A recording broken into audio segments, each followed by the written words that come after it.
Мен Бегалиев Жұмағали Жұмаханұлы Қазалы аграрлық техникалық колледжінің ғимараттар мен құрылыстарды салу және пайдалану мамандығының арнайы пән оқытушысымын. Бүгін өтетін сабағымыздың тақырыбы аумақты элементтерден салынатын және көп қабатты ғимараттарды монтаждау. Көлемді элементтер тұрғын үйлерді, қонақ үйлерді, пансионаттарды және де басқа ғимараттардың бөлме құрылымдарын салу үшін қолданылады. Заводта жасалған толық дайындалған көлемді блоктар арнайы көлік құралдарымен жеткізіледі. Көлемді элементтерді бірнеше топқа бөлуге болады.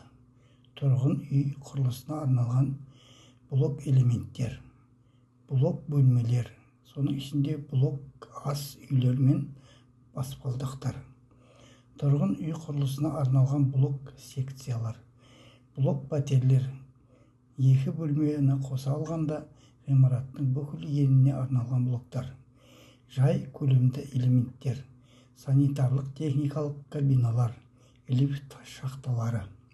Блоктың кеңістік конструкцияларының тиімді бірлескен жұмысының арқасында болат пен бетон материалдарының шығынын азайтуға қол жеткізеді. Ал негізгі технологиялық процестерді зауыттық жағдайда көшіру ірі панельді үй құрылыстарымен салыстырғанда индустрияландыру деңгейі 2 есе арттырады. Көлемді элементтерді заводтық өндіру.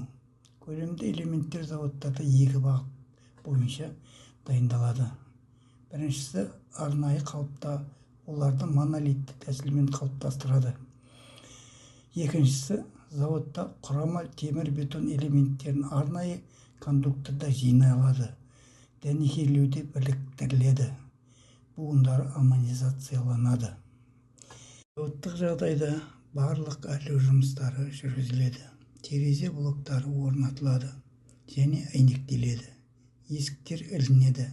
Шкафтар мен санитарлық техникалық құралдар, құбырлар орнатылады.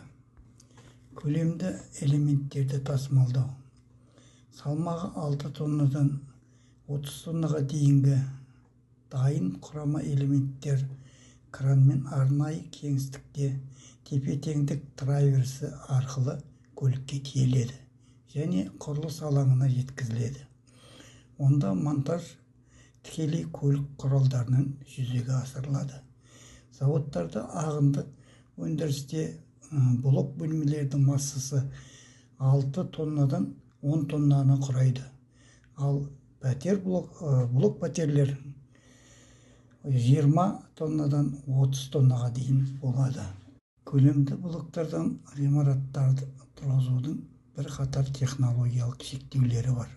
Олардың ішінде тиеу, түсіру, монтаждау үшін қуатты крандарды қолдану қажеттігі және блоктарды тасымалдаудың күрделілігі. Блокта орнатылған инженерлік жүйелердің әйнектелген терезе мен есік жақтауларының болуы, оларды тасымалдау кезінде максималды амортизацияны қамтамасыз ету талап етіледі. Орнатуды ұйымдастырудың жалпы ережелері. Ғимараттың өте үлкен ұзындығы. Бірінші қабатта блоктарды орнатудың дәлдігі теодолиттің көмегімен жүзеге асырылады. Ал келесі қабаттар олардың төменгі қабаттарымен тек тігінен салыстыра отырып орнатылады. Бірінші машинист кабинасынан ең алыс блоктарды орнатылады. Егер еден құрылымының шешіміне жалпы қосымша элементтер болса, алдыменен барлық көлемді элементтер ғана орнатылады. Буындарды тығыздаудың монтаждауға кедергі болмауы керек. Көлемді блоктар көлік құралдарынан алып орнатылады. Оларды монтаждаудың ерекшеліктері келесі факторлармен анықталады. Блоктың үлкен массасына байланысты монтаждау маяктарын пайдаланып негізге орнату үшін кран қолданылады. Блоктың салмағы 20 тоннаға дейін және одан әрі негіз табанға дәлдеп орнату үшін монтаж кранын пайдаланады. Блоктың ауырлық центрінің геометриялық центрімен сәйкес келмеуіне байланысты блоктың қисаюын жою мүмкін бола бермейді. Блоктарды такелажшы, 3 монтажшы және бір дәнекерлеушіден құралған құрамдағы звено атқарады. Блокты строптап болғаннан кейін такелажшы блоктың алдыңғы жағындағы траверстің бұрышына ұзын арқан байлайды. Ол одан тартып блоктың айналуын және шайқалуын болдырмайды. Ал қарама-қарсы бұрышқа байланған едәуір қысқа арқанмен монтажшы жаппаның үстіне әперілген блокты ұстап тұрады. Көтеру кезінде блоктың айналып және шайқалып кетпеуі үшін кран жүргізуші кранның қозғалыс бағытын мүмкіндігінше жайлап өзгертуге тиіс. Блоктарды қарапайым тәсілдермен көтереді.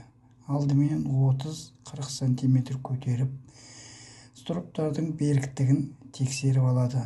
Содан соң көтеруді одан әрі жалғастырып, блокты орнату орнына жеткізеді.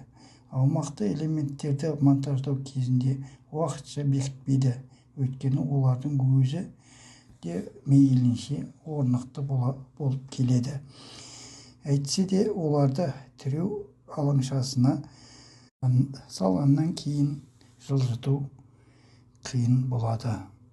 Сондықтан да аумақты блоктарды алдыменен дәлдейді және жобадағы қалпына келтіріп отырады.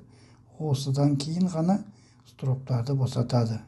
Іргелес блоктар арасында жобаға сәйкес саңылауларды қамтамасыз ету үшін фиксаторлар қолданады.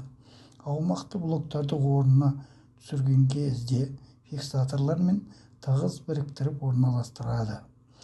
Блоктарды орнатып болғаннан соң жобадағы көрсетулерге сәйкес шектес элементтерді бекітеді, жапсарларды тығындайды және блоктардың арасындағы жіктерді өңдеп тығыздайды.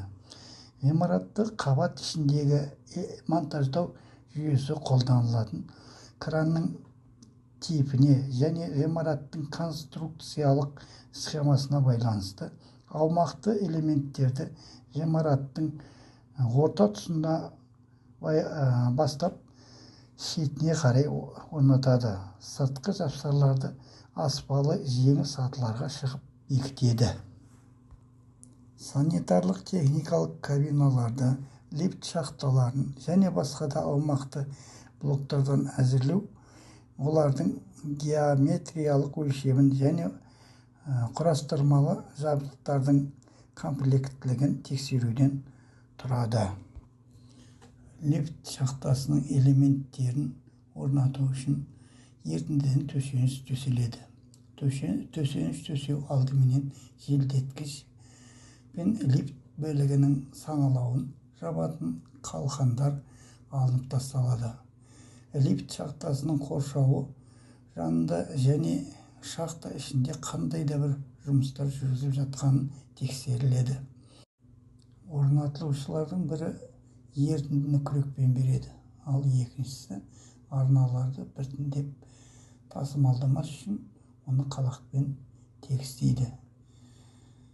Көлемді элементті орнына түсірген кезде орнатушылар оны қарама-қарсы жақтардан ұстап, оның орнына дұрыс орналасуын тексереді.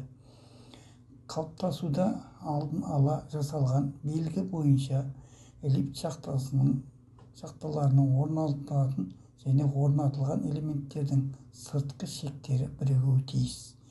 Элементті орнатқаннан кейін қажет болған жағдайда оның түбінің орналасуын монтаждау шеберлерінің көмегімен түзетеді. Санитарлық техникалық кабиналарда орнатылатын кабинаның және бұрын төменгі қабатта орнатылған коммуникация құбырлары шығарылымдарының жағдайын сәйкестігін қосымша тексереді.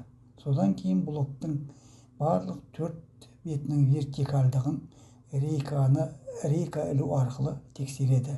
Санитарлық кабинаның жоғарғы бұрышы түсіріліп, оны өзара қарама-қарсы бағытта бірнеше рет сүймемен жылыстады. Лифт шахтасының элементі маркалар жазықтағаныңызда қисайған болса, онда ол көтеріледі. Маркалардың бірі ауыстырылады және блок қайтадан орнатылады. Басқа тік жазықтықта блоктар тікке жеткізіледі. Бірте-бірте сынаны шығарып, қажет болған жағдайда бөлшекті монтаждау сынықтарының көмегімен іліп қояды. Көлемді элементтерді қалау бөлшектерін бекіту тұрақты орнатудан біршама кешіктіріліп, дәнекерлеу арқылы жүзеге асырылады. Осымен бүгінгі сабағымыз аяқталды. Көңіл қойып тыңдағандарыңызға рахмет.